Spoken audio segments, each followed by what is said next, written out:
બેંકોકનો ગાંજો છેક અમદાવાદ સુધી આવ્યો। પિતરાઈ ભાઈ બહેનને ઝડપી અમદાવાદ એસઓજીએ નશાના આંતરરાષ્ટ્રીય નેટવર્કનો પર્દાફાશ કર્યો। મૂળ રાજસ્થાનના ખેપિયા મારફતે અમદાવાદ અને સુરતના મોટા માથા હાઇબ્રિડ ગાંજો મંગાવતા, જે હાઈ પ્રોફાઇલ પાર્ટીઓ સુધી પહોંચાડવામાં આવતો।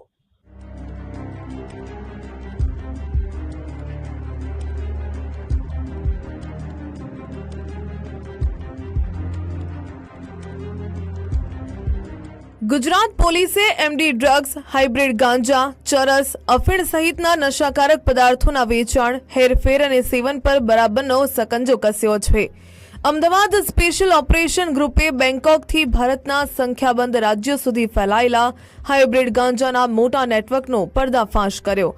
આ શાतिर તસ્કર ટોળકી રાજસ્થાનના ગરીબ યુવકોને પૈસાની લાલચે કેરિયર બનાવી અમદાવાદ, સુરત સહિતના શહેરોમાં માલે તુજારોની પાર્ટી સુધી હાઇબ્રિડ ગાંજો પહોંચાડતી હતી।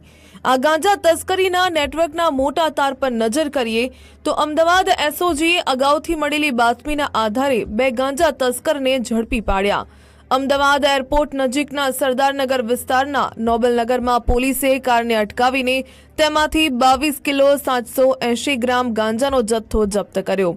આંતરરાષ્ટ્રીય બજારમાં હાઇબ્રિડ ગાંજાના જથ્થાની કિંમત અંદાજે 8 કરોડ જેટલી થવા જાય છે। એક કારમાંથી પકડાયેલા ચેતન અને આકાંક્ષા પ્રજાપતિ પિતરાઈ ભાઈ બહેન થાય છે। આ ડ્રગ સિન્ડિકેટની માસ્ટરમાઇન્ડ આકાંક્ષા પ્રજાપતિ હોવાનું ખુલ્યો છે। તેણે જ ભાઈની મદદથી રાજસ્થાનના જરૂરિયાતમંદ યુવકોને ડ્રગ્સ કેરિયર તરીકે તૈયાર કર્યા।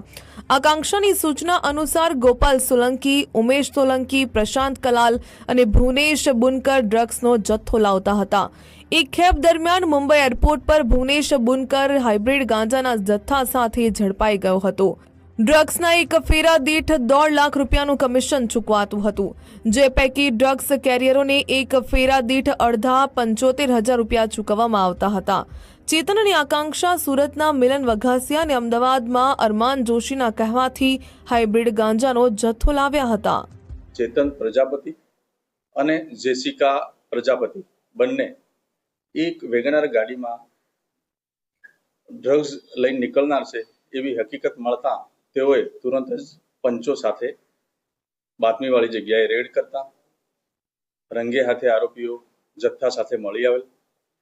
સદર ગાડીમાં જથ્થો ચેક કરતા 22 કિલો 780 ગ્રામ, જેની કુલ કિંમત રૂપિયા 7 કરોડ 97 લાખ 30 હજાર જેટલી ગણી શકાય, તથા ગાડી અને મોબાઈલ મળી કુલ 8 કરોડ 1 લાખ 40 હજારનો મુદ્દામાલ બંને આરોપીઓ પાસેથી કબજે કરેલ છે।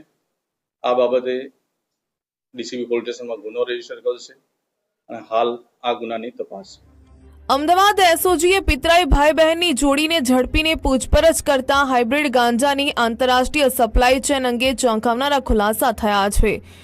શાतिर ચેતન અને આકાંક્ષા પ્રજાપતિએ રાજસ્થાનના યુવકોને થાઇલેન્ડ મોકલીને ત્યાંથી ગાંજો મંગાવ્યાનું કબૂલ કર્યું છે।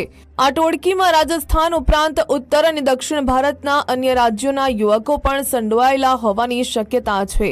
આ ટોળકી અગાઉ કેટલી વાર નશાના સામાનની ખેપ મંગાવી તે અંગે વધુ પૂછપરછ ચાલી રહી છે, જેમાં 4 કેરિયરો કરી આપેલા અને એમાંથી એમને હાલના જે પકડાયેલા આરોપી છે એમને 1.5 લાખ રૂપિયા કમિશન મળતું, જેમાંથી 75,000 રૂપિયા જે કેરિયર હતા એમને આપવામાં આવતા હતા।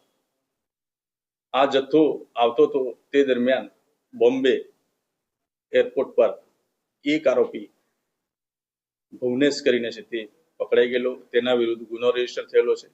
હાલ માહિતી મુજબ તે જેલમાં છે અને બાકીના 3 આરોપીઓ એબ્સ્કોન્ડર છે।